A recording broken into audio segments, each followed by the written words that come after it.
Dear friends, this March 22nd we celebrate, as we do every year, World Water Day. This year's theme is valuing water. The slogan is Water to Me. And the guiding question is, what does water mean to you? For me, water is first and foremost the blue soul of life. For these reasons, I think since ancient times, all beliefs and religions have considered water as an essential reference of creation, giving it a sacred value in rites, liturgies, and celebrations. In many ancient worldviews, even rivers, lakes, and springs also have a sacred value as sources of life and purification. In fact, we could say that this vast network of rivers, lakes, and wetlands constitute the arteries and veins that vertebrate life on islands and continents.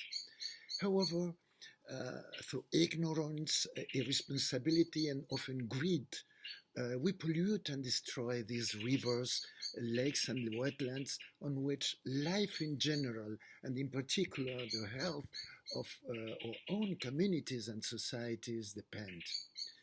In fact, water being the key factor of life, today we have transformed it into the most terrible vector of disease and death ever known to mankind. Although drinking water and sanitation have been declared human rights by the United Nations, it is estimated that 2.2 billion people do not have guaranteed access to safe drinking water, and almost 4.5 billion do not have access to decent sanitation services.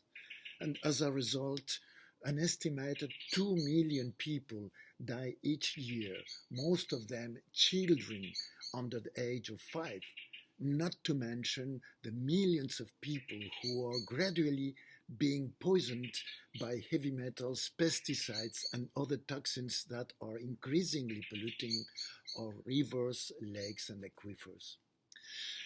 This irresponsibility and greed are often justified by visions that consider water as a mere commodity, promoting its management based on the logic of the market, which encourages the abusive and unsustainable use of water, the violation of human rights, and the marginalization of the most vulnerable and impoverished people.